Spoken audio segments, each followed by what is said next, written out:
This is the Rocket City Retirement Show with Chris Wallace. Chris loves educating people in person and over the airwaves. Whether it's retirement planning, investing, tax, or legacy, Chris prides himself in helping protect what matters to you. This is the Rocket City Retirement Show. Resolutions are easy to make, and we all know they're even easier to break. It's time now to look ahead at this new year. We're going to think about practical goals, and if you could use some guidance on creating and sticking to your financial goals, here's the number for you to take down today. 256-937-2010. You can reach out to Chris for a complimentary visit, a discovery session.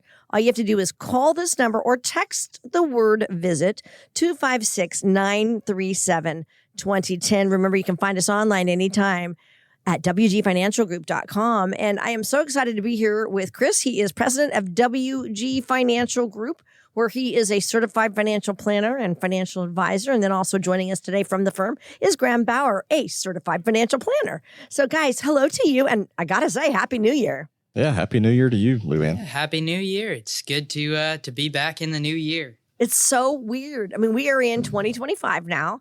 And I find that that's an easier year to remember. Do you guys agree? No. No. Not yet. Give me a Okay. couple of months. But I think the thing that has been striking me the most is that 2020 was 5 years ago now. That's very odd. It doesn't feel like 5 years yeah. ago. I never thought about that. True. You're talking COVID, right? Yeah, we're about 5 years out from COVID. It really does not feel like that long ago. Yeah, that is crazy. All right, so we are in a new year, and I know you've already talked about this with everybody else, but it's time to talk on the air about it. Do you guys have any New Year's resolutions? Well, I'd like to know what you did over the holidays before we get you into wanna the do that resolutions. first? Okay. Yeah. Like, what did you do over Oh, Christmas? Because it's been a couple weeks since You guys, it's been like 3 since we recorded, I think. missed you, yes. So holidays were wonderful, spent here in our hometown. And then over New Year's, we went to see my son in Grand Rapids, and his birthday is on New Year's Day. So we were there for his birthday. So we had a lot of fun. That's awesome. Yeah. That is great. That's Yeah. great. We we stayed in town Uh-huh. for the most part. And after Christmas, we went to Sarasota. I talk about that a lot. My father-in-law has a little condo down there. And then we didn't go down there for ourselves. They actually had like a family reunion right after Christmas. Oh, cool. And it was great. All the family was together, and it was a lot of fun. It was warm. I didn't get in the water because the water's a little bit too cold for me. It would have been more of a cold plunge if I got in. But it was great to get in some sunshine and see some family, and it was fun. Oh, good. And what about you, Graham? It's an interesting year. I can give you guys kind of the spark notes. I'll say I spent more time sleeping than I probably ever have in my entire life. Were you sick?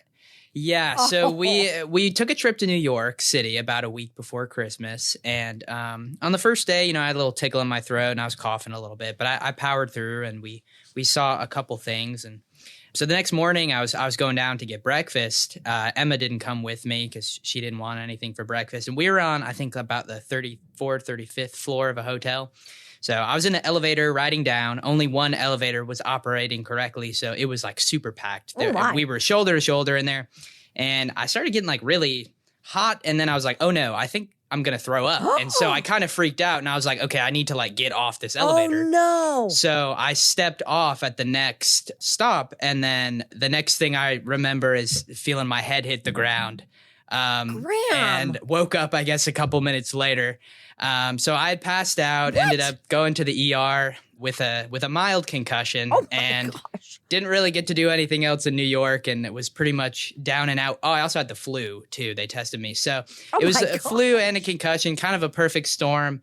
So I was telling Chris, I probably slept 18 hours a day, like 18 to 20 hours a day. I just like a baby. Yeah, I was like a baby, basically. Yeah. It was a rough Christmas. So I kind of slept through Christmas. It doesn't really feel like Christmas happened. Oh, I'm so sorry.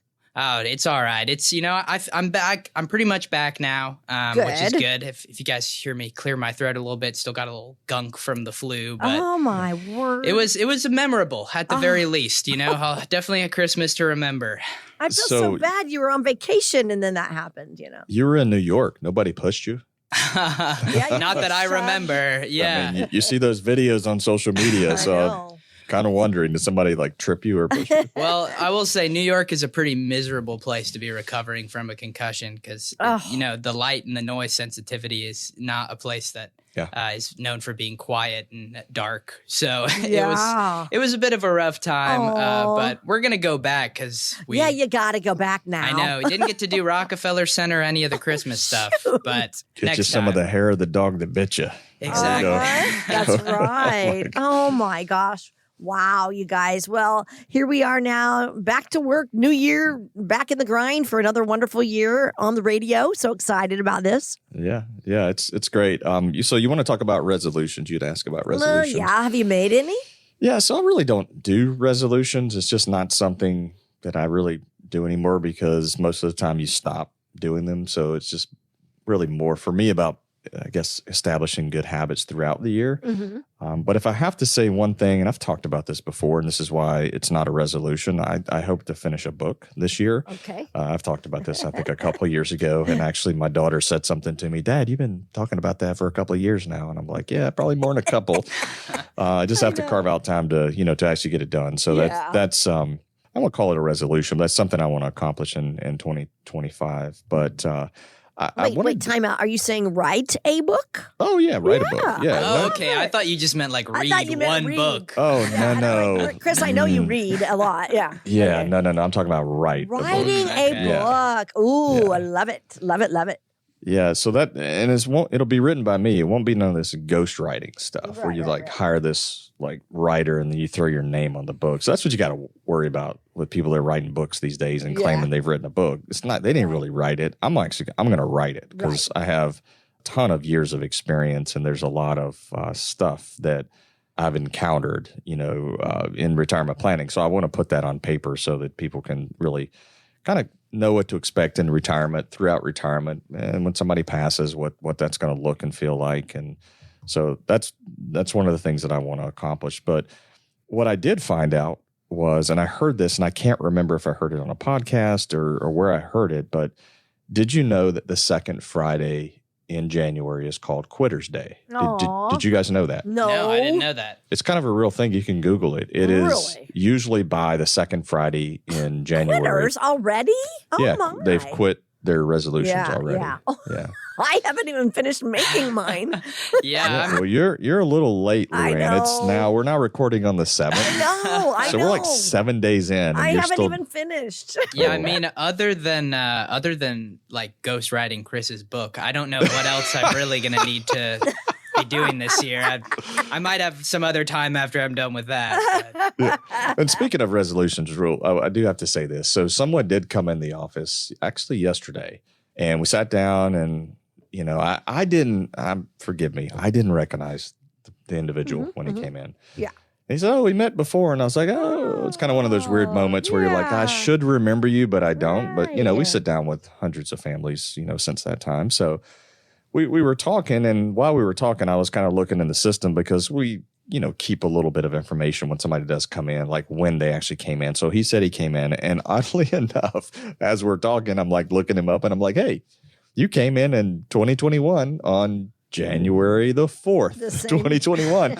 He said, "Yeah, this is my New Year's resolution." And I said, "Well, it was your resolution in 2021, I guess, as well." And he's like, "Yeah, but life happened and all that stuff." So anyway, I just thought that was kind of funny. I love that. That's so funny. So he was trying it again. Why not? Here we go. Try and try again. Mm-hmm. So, okay. So I think the key to making our reservations stick, I'm just looking at the Quitter's Day. We're talking reservations, or are we talking resolutions? Did I say resolutions is what I meant. Did I say reservations? You said reservations. I did. Resolutions is to make them smart, set smart goals. So you have to be specific, measurable, achievable, realistic, and timely. The acronym SMART. And so that's what I have tried to do. I've made a list, and I'm working, like I told you, I'm not completely done, but I'm trying to make them specific and realistic, measurable. In other words, when am I going to do this, right? When am I going to get this done? So that's going to be my thing this year, is try to make sure that I get them done when I say, like have a specific date. One of them I have to do by January 10th, you guys. Oh man. I Well, you know. know what? You better hurry. I know. Buzzer beater. Yeah. I know. But anyway, so we have to set SMART goals. And so, all right, none of us really have big resolutions. Let's talk about what we should be doing as far as our finances, okay? Because I know it's helpful to make some type of financial New Year's resolutions, right? Maybe not physical resolutions, but financial. What would you say we need to do? Well, I think the first thing that you should start doing, like you said, they need to be attainable. So as a former plant manager, one of the things that we always did when we set goals for the plant, and even for WG, is we want our goals to be attainable. Because the worst thing you want to do is set some pie in the sky goal that you can't meet. Everybody's excited for like the second Friday in January, and then we quit. So the goals have to be attainable. I think that's really, really a big deal. And I think if you're talking strictly about finances, if you're within that 5 to 7 year window, as we like to say on the show, where you're looking to retire in 5 to 7 years, then I think you need to do a financial checkup for sure, because I think it's a great idea to understand really where you're at. So I know a lot of people that come in to see us, they're engineers, they have spreadsheets and they've run their analysis, and it's always a great idea to get a second opinion and then kind of just really to see where you're at. And I would also update your savings goals. And the reason I bring that up is, and we talked about this a few weeks ago, currently, if you're age 60 to 63, starting this year, you can actually start doing what they call the super catch-up. So instead of the 7,500, now you can do 11,250 from 60 to 63. So you can do that additional catch-up amount. So updating those savings goals is probably a good idea. And then it's always a great idea as you start inching your way towards retirement to start eliminating as much debt as possible. Okay, so the house is important, but we've run into people that have like 2.75. Sometimes if you're military, retiree, or veteran, you've got like a 2.25 interest rate because you got a VA loan. In our mind, it's like, okay, that's pretty cheap. And I know that there are other people that say, pay your house off and, all that, but that's a really low interest rate to have on a house. So I'm not as concerned about that as long as you can cover that with income in retirement. But what I'm really more focused on when it comes to paying off debt is that revolving debt, that credit card debt, those car payments, try to get rid of those things just so that it doesn't weigh you down from a worry standpoint into retirement. It's probably a good idea also to take a look at your portfolio. Maybe it needs to be rebalanced. Take a look at the diversification and just see where you are from that standpoint relative to your retirement goals. I would also take a look at reviewing life insurance needs. We don't do a lot of life insurance at the office. If we do, it's usually term or either something geared more towards long-term care. But reviewing those life insurance needs, I think, is really good. And just overall, like we said before, just be realistic with your situation. And if you're going to start planning for retirement, one of the things I would just kind of toss in here is plan on something maybe happening to cause you to retire a little bit early. So with the numbers that you've come up with, I would kind of throw a curveball in there and say, hey, what happens if, I get sick or something, I have to retire a few years early. I think everybody who is planning for retirement today should plan on actually retiring early in case something happens. That way, you can kind of plan for that worst case type scenario, if you will. Yeah. So address what if, plan for it. Yeah. Yeah. Yeah, exactly. Kind of hit that what if. Yeah. I like that. Now, sometimes what happens is we, like we're talking about, we feel motivated at the start of the year and then we get sidetracked along the way. But what you guys do is you come alongside your clients, your retirees, and you kind of act as an accountability partner. Like my husband and I, we work out together. So we're accountability partners. So talk about that, Graham. When you're helping people work towards their financial goals, talk about how you act as an accountability partner. Well, I'll out myself a little bit here and say that when I go to the dentist every 6 months, it's, kind of the same story over and over most of my life where, they do the whole thing and then at some point they ask, do you floss? And sadly, my answer is always no. And at least not nearly as much as I should. Right. And, that alone has not been enough as it probably should be, but hasn't been enough to get me to regularly floss. But at the same time, a lot of times after I go, I will at least make an effort to start doing that because I've been reminded. And then, when you have another appointment coming up, I really need to start doing that. So I think what we try to do on maybe a greater scale than your dental hygienist who just mentions we're it in not going to passing. floss your teeth when you come in the office. I can promise you that. Not gonna floss your teeth. Yeah, that is out of our wheelhouse. But to get those reminders of those things that you need to be doing, because life happens and sometimes you just forget to do things that you need to do. I mean, a very common just baseline example here could be, you could be going into this next year and have a little cash set aside that you're not really sure what you need to do with it. And maybe you could make a Roth IRA contribution for 2024 before we get to, April 15th and tax day here. And just one of those things that sometimes it's good to just get a little tap on the shoulder and say, hey, I know you're a really busy person. Maybe you're traveling for work. Make sure you get this done. Hey, it's, March 15th. It's April 1st. Like, make sure you get this done. Towards the end of the year, we were talking about this, that we tend to get a lot more traffic on some things coming in when there's, required minimum distributions and qualified charitable distributions. And part of our job is to try to get that done throughout the year and obviously make sure people aren't forgetting about those types of things. So those aren't so much goals as just things that need to get done. But accountability partners, I think, are super valuable because at the end of the day, we don't want to look like we're unprepared, and having someone that you're going to meet with again that's going to kind of, scrutinize gently what you're doing and how you're doing it is a good way to give you motivation to actually, attain those goals. Yeah, and I will kind of add to that a little bit. So something that we don't do, and I've had people ask me this before, is kind of help create a budget. I think most of us listening to the show are probably adult enough to create your own budget. What it really boils down to after the budget is created is discipline. And that discipline is not overspending. So one of the things that we don't do at the office is help you create a budget. We feel like that's something that you can go through your bank statement. You can look at what your bills cost. You can look at your income. And then there's countless numbers of apps out there that can help you kind of budget those types of things. What we're looking for is making sure that you're saving in the right retirement plans, the right way, the most tax efficient way, and making sure that you're putting in the max contribution if you can. So if you have the ability to max out a 401k or your retirement plan, we want you doing that. We don't want you putting in, say, 15%.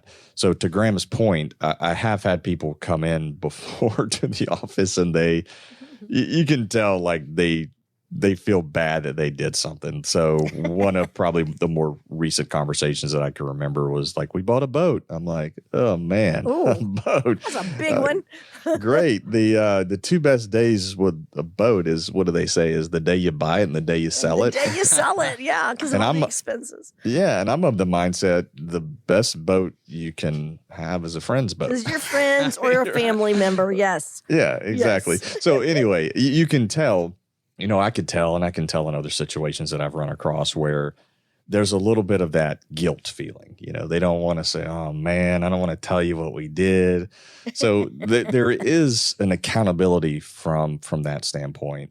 But I think really what our goal is, we don't look at it as accountability. We look at it as, from an efficient standpoint. We want to make sure that you're kind of doing the right things in the right way with your retirement plan. If you have the ability to do the Roth IRAs, as Graham mentioned, are we doing that? I'll give you an example. Let's say, for an example, you've got somebody is still, let's say you're still working, okay, and you're past 70 and a half, because there are, believe it or not, there still are some that are working this late in life, or maybe, maybe the husband is past 70 and a half and maybe the wife is still working. And there's a way to, one of the ways I would say how you can make their situation as efficient is if the husband has an IRA, for him to do a QCD, which, he's required at this point to take a QCD. So an RMD. So do the QCD to not have to pay taxes on the money that you have to take out. And let's say he's given to the church. So you're going to slide that money via QCD over to the church. And then you're going to take the money that you would have given to the church and turn around and invest it into a Roth IRA. So that's a really good, efficient way to do that. And I know that's probably confusing to some people out there, but that's what we do when we sit down with the families. We start looking at how money is going into the accounts, making sure that's done the most efficient way possible, and seeing if we can hopefully try to reduce some of that tax obligation. So I want to give out your information because we've gone this far. I want to make sure if people have any questions regarding what we're talking about, the number is 256-937-2010. That is how you can reach out to Chris, set up an appointment, go in for a discovery session, okay? This is where you'll meet with Chris and you can meet with the rest of the team, meet everybody at WG Financial Group. And they would love to guide you about your retirement. And that's what this is all about. We do this radio show every single weekend. We talk about these things you need to address for retirement planning. Again, that phone number, 256-937-2010. Call or text the word visit. And then always remember, WGFinancialGroup.com is the website too. And we just thank you so much for joining us. This is the Rocket City Retirement Show. So, all right, let's talk about, and we kind of touched on this earlier, Chris, when, we set goals and then we do know life happens, and sometimes, we're forced to make changes with those plans that we've written. Talk about that and how you would meet with someone, help make adjustments to a retirement plan when life throws them a curveball. Yeah, so there is, we said it before on the show, life happens in a lot of cases. One of the things we want to make sure that if something like that happens, we want to do all we can not to abandon saving in a retirement plan. So depending on what the curveball might be, it may mean making adjustments to the amount of money that they're actually saving. So let's take, for an example, the 401k. Obviously, and this is just common knowledge to most people, even if you've had a really bad life event where you have to make a change and you can't save as much, you got to find a way to make sure you're at least getting the free match. So that would be an adjustment. Maybe we can't max it out anymore because we have to pay for something else. You got to put in enough to get the free match. That would be, like I said, that would be kind of an adjustment there. There could be an adjustment of just working longer because sometimes life throws hard things at us. And we may look at the numbers and say, you know what, you really need to work another 1 or 2 years. Mm-hmm. And I've seen this happen before. There's been examples of individuals that we've come into contact with where, we would love to onboard them as a client, but we're not going to tell them they can retire just for the sake of telling them they can retire. My answer to, one of the couples that is coming to mind is, hey, you need to work a little bit longer, probably another 2 years. And then we can reconvene and kind of see where things are at. So the unfortunate thing is it can be challenging, and retirement plans are usually, in my opinion, you can set them up, but you have to build in flexibility because life is going to have and will throw curveballs at you. So you need to be able to make some changes along the way, as we like to say. I was meeting with a client the other day, and I think, Chris, you can attest to this too with how long you've been doing this. A lot of times, when we're doing initial meetings with people, we'll set something up and then, we have our review schedule, and it's definitely not uncommon that you meet with someone in a meeting, a current client that is, during a review, and the meeting kind of ends up going in a direction you weren't expecting to take it in, based on new information, based on a big change in their life. Just the other day, had a meeting with a client, and we were kind of going over a lot of our typical review things, talking about giving and the accounts and doing some rebalancing and, kind of some of the general cleanup items, making sure their estate planning is in order. And in that meeting, I learned that his wife was dealing with, some pretty serious cancer at this point, and not something that we had known about before. And that sort of shifted the tone of the meeting in a lot of ways to talk about some things that we hadn't talked about before.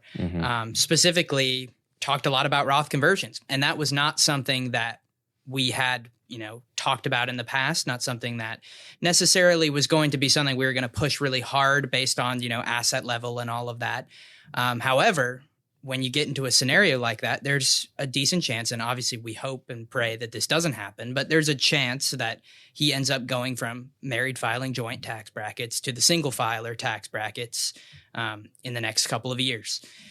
And so when we're talking about scenarios like this, then we have to start seriously talking about, okay, controlling what we can control. Maybe we pay some of these taxes now just as a preventative, and hopefully nothing happens. And, we just still not a bad thing to do, even if, they both live long and happy lives, which we hope they do.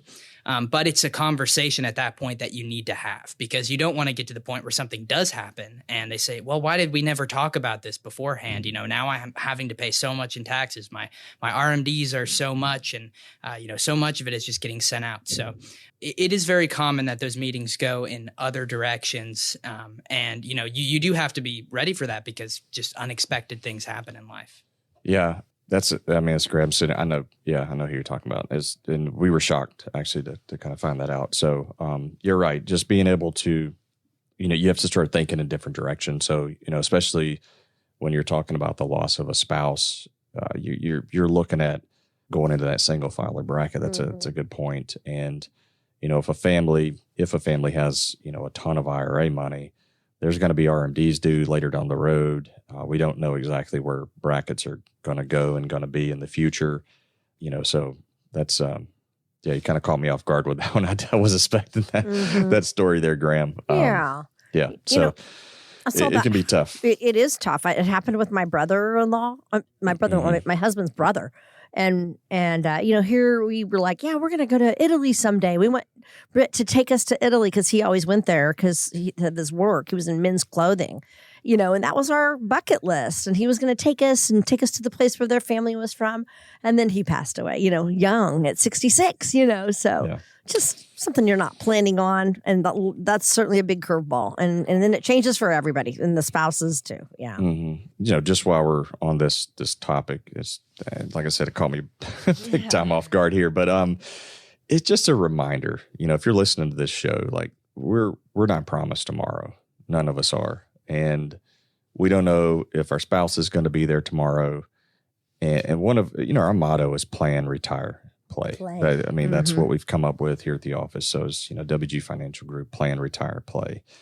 And it's important that you really try to enjoy your retirement years. And I would go as far as even your pre-retirement years, as long as you're hitting your savings marks, make sure that you're enjoying life, enjoying your spouse, enjoying your kids, enjoying your grandkids. We kind of like to say this at the office, if you want to die the richest person in the graveyard, that's your prerogative. But we're all about making memories, and we want the families to take the money that they've saved and earned all of their life and make memories with their kids and with their grandkids and with their spouses. And I've met with men, and I'm one of these men. As I get older, I'm like, I don't want to travel. And my wife is definitely one that likes to go and do things. And I've talked about this a number of times on the show. But, men, get out of your comfort zone, get in some social circles and do the traveling with your wife, because I've sat with enough people now throughout my almost 20-year career at this point where people lose people, and it is a very difficult time. And I just cannot stress to you enough that while you're young and able and you have the means to do it, get out and do those fun things in retirement, even if you don't want to do it. And again, I'm kind of talking to the men here because a lot of times it's the men, just go, because, like myself, I may not want to go a lot of places Jen wants to go, but once I get there, I'm like, all right, this is actually kind of fun. And then I don't want to admit it to her. Like, I don't want to tell her this is really a great time, but it is normally. Once I get outside my comfort zone, I get a little bit comfortable, I'm good. Now I'll do most anything, but I ain't jumping out of an airplane or anything crazy like that. But, as far as travel, maybe some places I don't really want to go, I'll go, and I may go kicking and screaming, but by the time I get there, I'll have fun. So anyway, we're about halfway through the show. So again, if you're catching the show in the car on the way to church on a Sunday, 30-minute version, you can hop out to Apple Podcasts, Spotify, and pick up the entire episode. Hope everybody's enjoying the show. 256-937-2010. Give us a call for your discovery session. 256-937-2010. With so many worries in life, market volatility shouldn't be on your list. Help ensure your retirement plan is stable and independent of market swings. Just get in touch with Chris Wallace at 256-937-2010. That's 256-937-2010 to start planning.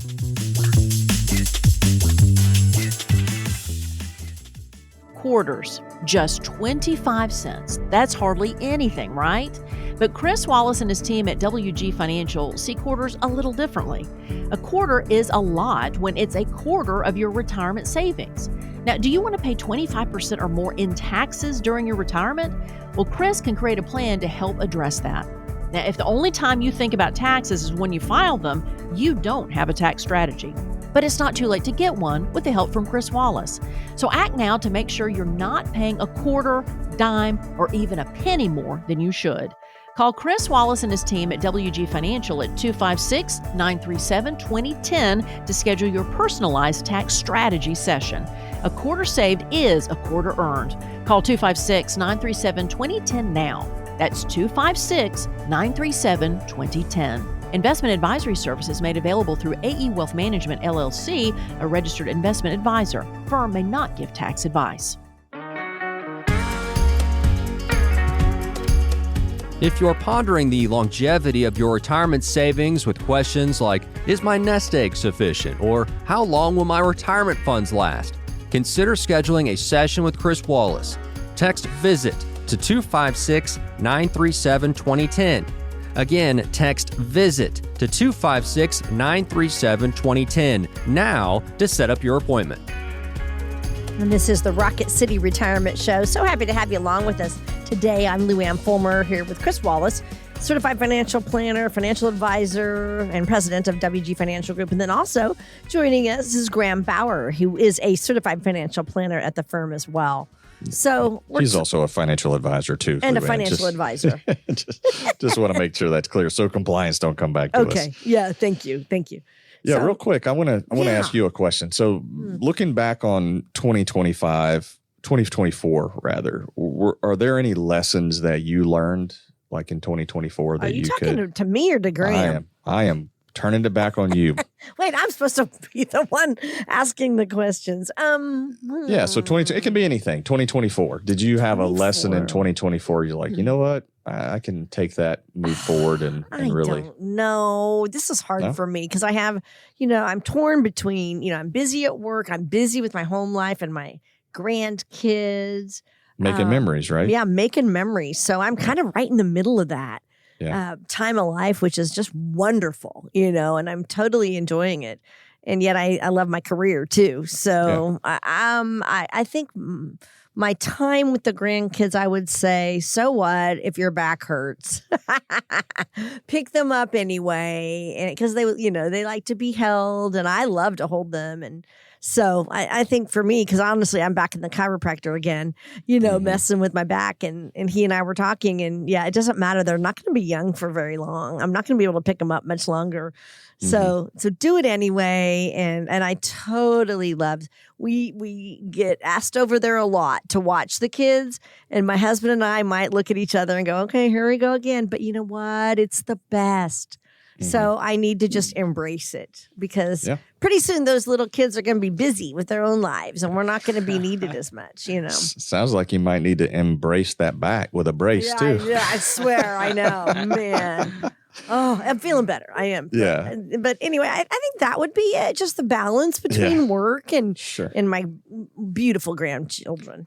Yeah. So I think a lot of retirees listen to the show can probably relate and hopefully take some of that advice as well. Let me turn it into a financial lesson. Yeah, So please. if we look back at 2024, and I don't know, I'll probably look this up as I'm talking. So I think it's important to realize that you need to just stay invested. So if there's a lesson from 2024, it's to stay invested and don't look at your investments with your political glasses. So the S&P has just a quick search here. It looks, I thought it was closer to 2025, but I thought it was closer to 25%, but the last week was kind of down. The market was up about a little bit more than 23% in 2024. Oh, okay. So, the message here, the lesson here is stay invested and really don't look at your investments with your political glasses because that can cause you to make some really bad decisions. Right. And if we think about the previous administration, so let's just say you're on the right side of the fence, okay? And you can't stand the administration that was in office and soon to be out of office. Let's say you couldn't stand them. But if you look at the returns over the last 3 out of 4 years, the market was up more than 20%, I believe, 3 out of those 4 years. And so we had the down year in 2022, And then, so 2021 was, plus 20. 2022 was negative, around 20. And then 23 and 24 were both positive, plus 20% years. So you got to stay invested, because if you start trying to make political decisions with your investments, then it turns into somewhat of an emotional game. And I get it. There are some congressional things that may lend itself to be a little bit better in the investment world. But what I'm talking about is the, I don't want to call it hatred, maybe it is, but the dislike for the party that's in there, and getting very emotional about that, and then making a really bad decision with your investments. So that would be the lesson on a financial side, on the financial side of things. Stay invested. Stay invested, yeah, and just take those political glasses off when you start looking at your investments. Okay. Yeah, and I think to add to that a little bit, one thing that I think really littered 2024 in a similar way that, maybe a year like 2021 or 2019 did is, at times when the market is really good, everybody starts to feel like an expert, and everybody starts to tell you they're an expert. So again, I think going back to the staying invested side of things, like when the market's really good and when like cryptocurrencies are going crazy, like you're just going to go online, you're going to go on Facebook or YouTube, and you're going to hear people say things and make claims and, encourage you to go one way because they made all this money doing this. And it's probably going to be, for a lot of people, not tempting at all, because a lot of people we work with and in this area are pretty risk adverse. But for some people, it might be really tempting, and it might say, oh, this sounds like a great thing. Maybe I should be more active, this, that, and the other. I'll say for myself personally, I'll out myself again a little bit here. I didn't monkey around much this year with my own retirement, but I did a little bit. I did like one time, in the summertime, because I started to feel like, maybe I'm a little bit smarter. And I slightly underperformed what I would have done if I had just left my money in the ETF that I invest in my Roth IRA. I'm just talking about my Roth. Yeah. I should have just not touched it. And, I do this for a living, but at the end of the day, the more, like people say, I think it's Warren Buffett that said it's like a bar of soap. The more you handle it, the smaller it gets. So I think it gets really tempting when we see these really good returns for multiple years coming in. But again, it's not worth it to try to be beating the market. You're going to be way better off just leaving it alone. Yeah, I think, people have that FOMO. They really do. It's a real thing, fear of missing out, FOMO, in case you're not sure what that means. It's a real thing. And that causes some anxiety on the I'm missing out side. I got to jump in. And that's also not a great thing as well, because now all of a sudden you've made this emotional decision because you're missing out. You got to jump in. I got to do this. Everybody's doing it, kind of a thing. And Kramer says it on TV, on one of the news channels, and I got to do it. So anyway, yeah. That's good. That's good. Okay. So that's a lesson, one financial lesson we could take from last year. Are there any others? Anything else that happened that we could take lessons from? Well, I think those are two of the biggest ones. I mean, obviously, I think you want to have a plan. I mean, we harp on that a lot when it comes to retirement planning. It's really more about the plan than it is just the investments. It's not that the investments aren't important. It is. That's going to be part of the engine that makes everything go. But there's just so much more that goes into retirement planning from a tax perspective, from a retirement income generation standpoint, Medicare, Social Security claiming strategies, all of that. So, obviously that would be a lesson for, people that are listening to the show now, is to start thinking about your retirement plan if you're 5 to 7 years out. We get a lot of calls actually where people, they'll do one of two things. They'll call and they'll hang up. So we have a call center. Yeah. And I always apologize. Like, we use a call center on the weekends so that we can enjoy spending time with our families as well. So our call center sometimes does call center things, which means sometimes they'll hang up on you by accident, or you don't get the information like you would if you talk to somebody in my office, like during the week. Usually it's my wife that calls back, and she's really, really good on the phone. So we do use a call center. So sometimes people just call and hang up because they're like, oh, I've been meaning to call, and there they are on the radio again, and they'll call and hang up to get the number in their phone. Okay. Yeah. So we try to call those numbers back at times. But if you do that, just leave a quick message with the call center, because then it's like it comes to us in an email And then, like I said, somebody from our office reaches out on Monday morning after the staff meeting to do that. So they'll either call and hang up. That's one thing. Or they'll call and they'll say, I've been listening for a while and I've been meaning to call for a while. So I will tell you, if you're listening to the show and you're 5 to 7 years out at this point, you're in that zone where you have to be thinking about it. I mean, you're close at this point. I watch a lot of NFL football. I know Graham does as well. I mean, you're like on the 15-yard line at this point. From a football analogy standpoint, and you want to make sure you get it in the end zone. You don't want to kick a field goal and have to continue working a little bit longer. So I think 5 to 7 is a good time frame to really start looking at your retirement plan. Okay, yeah, got to get that financial house in order. Create that plan, and the thing is, we always talk about this. About a third of Americans, have the plan, but the rest of us don't. And people without a plan are going to feel less confident about their future. They will. And I think when you're talking about that percentage of people that don't have a plan, or even I would say the people that have a plan, I would argue that even the 30 some odd percent that say they have it really only look at their investments. They probably don't look at things the way that we look at things. Right. And the questions, because I can just tell you the feedback that I've received is like, wow, nobody's ever asked me that question before. Like not even my attorney. And that's because we are, certified financial planners and financial advisors. So there's a depth to some of the training that we've been through. Plus, there's a lot of gray hair in my head now. So there's a lot of meetings and experiences that I've been a part of. And, you recognize that everybody's situation is different. I would say, Graham, you've sat with a number of people that are, clients of ours. Everybody's situation's a little bit different, but there's pattern recognition about certain things.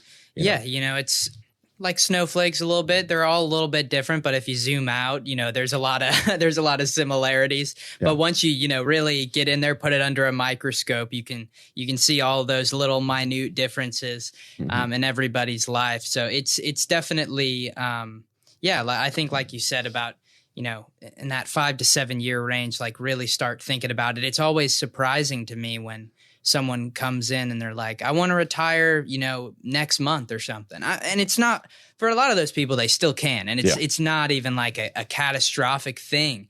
But if it were me, I think I would want to have a little bit more assurance well before I put my 2 weeks or, month notice in that I'm going to be done working completely. Because it's a huge decision for a lot of people. And, I'll say that I think maybe some people feel like, and this is true, that it is somewhat reversible. Like you can go back to work, but you will most likely really not want to. And I think that is the thing that you have to think about a lot more. I mean, when you were a kid and you were on summer break for, elementary school through college, you probably weren't super excited to get back to school after that break was over, because now you've created a new routine, a new pattern. You have maybe some new hobbies you've been working on, and you're probably not super excited to have to break that and go back and sit in the classroom. And I think that's how a lot of retirees are going to feel if they retire for 6 months and then realize, oh, I got to go back to my old job, or I got to go find a new job. It's also really hard to find a new job a lot of times when the employer might be thinking, well, you already retired once, you're like becoming like the Brett Favre of engineering. Like, when are you going to be done? The Tom Brady. Yeah, Tom exactly. Brady. Yeah. So I don't think that is what you should be betting on. If it were me, I would and what we try to do for our clients is give them that assurance that, if you just get bored and want to go back to work, you can, but we don't want you to get in a situation where that is, going to be the case. So planning ahead of time, is really going to be the best way to avoid that. Yeah. And we all know that like discrimination's not supposed to happen, but it does. You look at a resume and like, okay, when did this person graduate high school? Well, there's no date. Okay, when they graduate, college. People look at that kind of stuff. I actually told Jen before that if I ever had to interview again, which I won't, unless I'm interviewing myself just for the fun of it. Right. So I ended up graduating in 2021. And so I could fill out a resume and put my 2021 graduation date from college on there. Gosh, and they're like, so man, funny. Let's call this spring chicken. And then I walk in, I got all this gray hair. Yeah. And they're like looking at me funny, like, what? Man. You just graduated? Yeah, Yeah, they're like, are you here for the internship? Or? Yeah. Yeah. That's so funny. So we're talking about this plan, okay? And your plan is called the Right Retirement Process that you take people through. Right is an acronym, okay?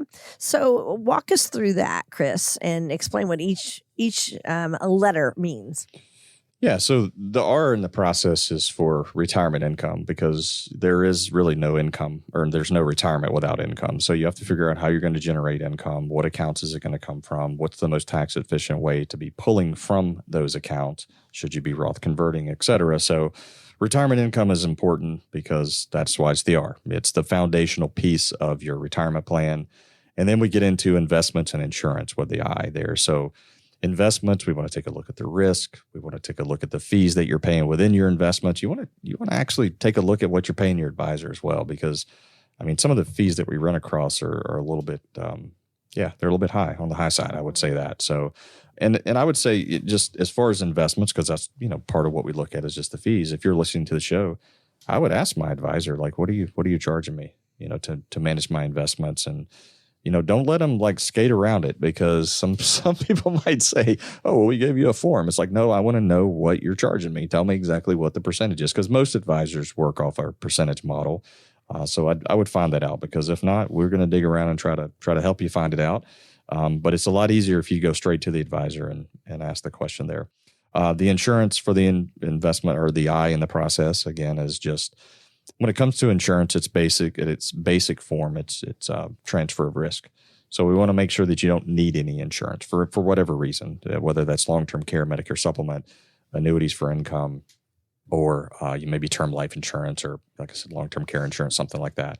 And then the T is for tax-efficient strategies. So we want to take a look at the situation, run it through our eyes, take a look at the return, and really decide if there's an opportunity to make the retirement a little bit more tax efficient by making some adjustments. And we've seen a number of opportunities, through the years where I think we could help people, whether that be Roth conversions. I mentioned a scenario earlier in the show where, doing a QCD and one spouse is actually still working, you're eligible to make a Roth IRA contribution. So, taking that money you would have given to the church in that case and investing it into a Roth IRA would be just a little easy strategy, but a lot of people aren't going to think of that. But that's what we look at under the T, is the taxes of things.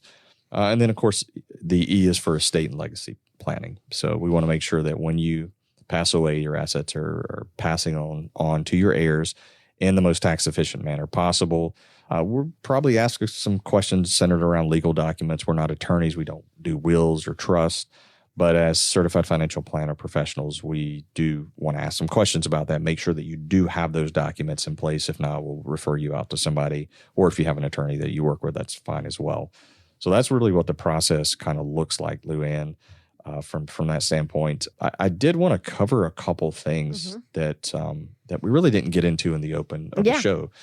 We were talking a lot about New Year's and what we did, and Graham kind of face planning, in New York City and getting a concussion. I'm so sorry, Graham. Yeah, which by the way, when he told me this, I was like, what? I know. This happened, and he was communicating just via text to me and Jen. Yeah. Just about, hey, I might need to take a couple more days of relaxation because this is what happened. And we were both like, what in the world? Oh, so pretty wild story. Yeah, big time. Yeah, so we're glad he's okay. But let's get into a little bit of some market type stuff. Sure. So NVIDIA, I don't know if you saw this today, Graham. They are now the most valuable company by market cap in the entire world. Really? $3.7 trillion. 3.7 trillion. NVIDIA. NVIDIA. IDIA. NVIDIA. Okay. Yes. And so I'm sure, and I'm going to try not to get political on the show. Maybe this will get a little bit political, but that's okay. I'll keep it straight and narrow as I can. There's just been a lot of changes since the election globally. Like the big thing that happened just yesterday was Justin Trudeau. Yeah, stepping that was down. crazy. What was that about? He's been prime minister for 11 years now. It's been a while. Years. Yeah, I don't know exactly how long, but it's been a while. And He stepped out. Yeah. And then you've got, if you saw this today come across kind of the headlines, this was shocking. But Meta, AKA Facebook, is changing the fact checking. And they're actually they're doing a couple things. They're changing it to more of a community notes, which kind of mimics what X is doing, Elon Musk and X. Yeah. They kind of have a community notes.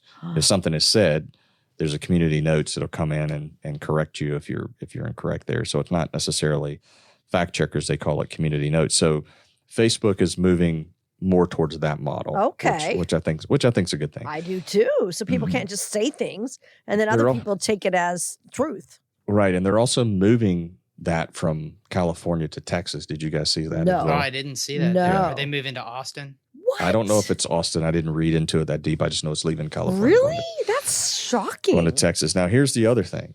Did you guys see that they have put Dana White, which he's the head of UFC, they put him on the board of directors. Did you guys For see that? Meta?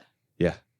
On the board of directors Seriously, of that's- Yeah. Facebook. Fact Is he a check, big shareholder or something? fact check me on that just to make sure. So I'm pretty who's sure on Dana that. White, UFC?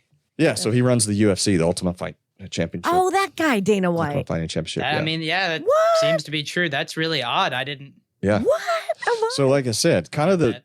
the world is kind of changing a little bit. It really, it really is. And then you have, Trump with these, and I'm doing my air quotes here, proposals. I don't know if you guys saw this over the past couple of weeks, The but Gulf of America. the Gulf of America, changing the Gulf of Mexico to the Gulf of America. Oh, really? I Didn't see part. that. I heard Yeah. Canada Buying- becoming a 51st state. Yeah, buying Greenland is Yes, another heard one. that. He wants to buy Yeah. Greenland. Not the first time we've been down that road. Yeah. Yeah. Yeah. And then, so I think it was somebody in Ontario. I don't remember, however, the structure is in the government in Canada or whatever, but he kind of fired back and said that they want to buy Minnesota and Alaska. Did you hear No. that? So No, there's that's just a lot funny. of stuff, kind of going on in the world today. Argentina was one of the best performing countries of 2024. Really? Yeah, they've done a fantastic job of driving down inflation, and so Not some good- Venezuela. no, not Venezuela, Argentina. Yeah. Maybe they can work on that next. They need But to. Yeah. the very concerning thing for me as we kind of head towards the end of the show is the 10-year Treasury yield. Have you been watching that, Graham? How it's kind of climbed back up? Yeah, over the past few months. Yeah. Yeah, it's climbed all the way back to 4.7. This is a little bit strange because this normally doesn't happen when the feds make a pivot to start cutting rates. It's actually kind of going back up again. So usually you see the 10-year Treasury yield fall. So it's going back up again. I think that's concerning because, one, I think investors are concerned about inflation being a little bit sticky. Not terrible, but just not coming down as fast as I think the Feds once hoped that it would. So I think we're seeing a little bit of a reversal there. What that would also tell me is that the 10-year Treasury yield probably overcorrected a couple months, which usually one of the things I like to say on the show is markets tend to overcorrect, people tend to overreact. And I think we're seeing some of that reversal there, especially with some of the languaging that the Feds have used here lately. I definitely don't think there's going to be another cut in January. I think that they hold right now because the economy is still strong enough. And I think they hold in January. And I okay. think the next time they meet, and Graham can maybe check me as I'm kind of going through this, I think the next time they meet is in March. And I would probably say they don't cut in March either. I think there's going to be a hold there for sure. Yeah, there's right now at least the futures are not leaning towards a probable cut at any time through the summer, actually. Yeah. At either the January, March, May, or June meeting. Yeah. Yes. So yeah, I definitely agree that in some ways the rate cuts last year almost felt obligatory. Like Yeah. they had said they were going to do something and they felt like they needed to do something. Yeah. But they almost felt reluctant to me by the Fed. Like they'll give us a little bit of a rate cut, but they might have not really wanted to do that second one. So I wouldn't be surprised to see us holding for a little bit longer, which I will admit I'm a little bit disappointed about as, someone who will hopefully be in the market for a home within the next few years. But, I do think that it's ultimately probably the right decision as they, figure out what's going to be the path forward with inflation and unemployment. Right. I think they kind of have their backs against the wall. Like Yeah. you want to cut to kind of help stimulate monetary policy here, but by doing so, you're also stimulating inflation, and it's not fully under control. It's better, And I know there's people out there listening going, no, Chris, you see the price. I get it. I shop at the same store as y'all do. I get it. It's definitely still expensive, but it's not as bad as it once was in terms of the just rapid rate, the rising of prices. They've kind of, to some degree, is kind of leveled off. But now we have the feds with, okay, do we cut rates? And the really bad part is if we start to slip off in a recession, like that's one of the first things they're going to do is start trimming rates. Well, what if inflation is still kind of there and still not completely under control? So then you have to ask yourself, do they cut rates? And if they do they just allow the recession to kind of correct inflation? Because that is, I could see them kind of having that strategy as well, is like, okay, we can't quite get it under control, so we'll just kind of not decrease rates anymore for a while until we slip off into a recession and let the recession or a potential recession kind of finish off inflation. That's in the back of my mind, kind of a concern. The other concern here, and it's not so much of a concern if nothing happens, but with this 10-year Treasury yield kind of climbing back up, that is bad for those unrealized losses at the banks, because we know as yields rise, bond values fall. So a lot of banks that have invested in longer duration bonds are seeing those values kind of drop again. And I know that's something real big on social media that I've seen is like, oh, unrealized losses, the banks are, in trouble and all of this.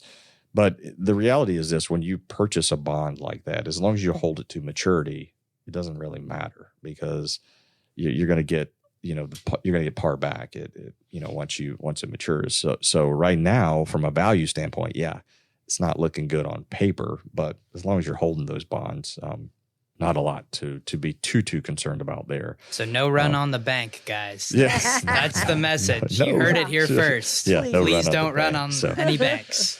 Yeah, so we normally do that kind of stuff at the front of the show, but we got to talking about all the New Year's stuff. It was kind of fun. It's good to be back. So I think if you're listening to the show, and like we said, just to kind of recap, what we've talked about here today is just, I wouldn't classify it a resolution. Like it's okay if you want to come in the office and meet with us and call, hey, we're here for our resolution meeting. We want you to do it for your family and for your spouse, for your kids, for your grandkids, so that you can start putting together a pathway to get you into retirement and maybe through retirement. Even if you're retired, I would say half the people that come in to see us are already retired. They're just coming in to say, hey, listen, we want to kind of hand some of this over to you because, frankly, we don't want to worry about it.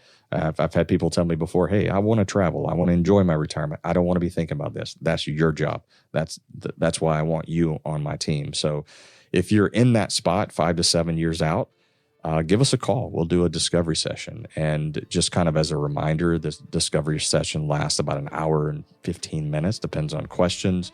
We want you to ask a lot of questions. Nothing we talk about in that meeting will be shared with anyone. It's all confidential. And at the end of the meeting, we'll decide whether it makes sense to get back together in what we call a high-level strategy meeting. And we'll come in and do a secondary meeting where we kind of look at things from a high level, tell you what we think. And then sometimes people are ready to start working with us at that point. If not, and sometimes they want more detail. And then we do a third meeting. And usually by the end of the third meeting, a family knows whether or not they want to work with us just by the level of detail and planning that we've gone through. So if that's you and you're listening to the show, 256-937-2010 is the way to set that up. 256-937-2010. Give us a call for your discovery session. Luann, welcome back. Graham, welcome back. Yes. Hope everybody has had an awesome show or awesome time listening to the show. Hope everybody has a great weekend. And remember to serve every person in every situation with a servant heart. A Roth conversion is a taxable event and may have several tax-related consequences. Be sure to consult with a qualified tax advisor before making any decisions regarding your IRA. Investment advisory products and services made available through AE Wealth Management, LLC, a registered investment advisor. Insurance products are offered through the insurance business WG Insurance Services. WG Financial Group is an investment advisory practice that offers products and services through AE Wealth Management, LLC, a registered investment advisor. AEWM does not offer insurance products. The insurance products offered by WG Insurance Services are not subject to investment advisor requirements. AEWM and WG Insurance Services are not affiliated companies. Investing involves risk, including the potential loss of principal. Any references to protection, safety, or lifetime income generally refer to fixed insurance products, never securities or investments. Insurance guarantees are backed by the financial strength and claims-paying abilities of the issuing carrier. This radio show is intended for informational purposes only. It is not intended to be used as the sole basis for financial decisions, nor should it be construed as advice designed to meet the particular needs of an individual's situation. WG Financial Group is not permitted to offer, and no statement made during this show shall constitute tax or legal advice. Our firm is not affiliated with or endorsed by the U.S. government or any governmental agency. The information and opinions contained herein provided by third parties have been obtained from sources believed to be reliable, but accuracy and completeness cannot be guaranteed by WG Financial Group. This radio show is a paid placement.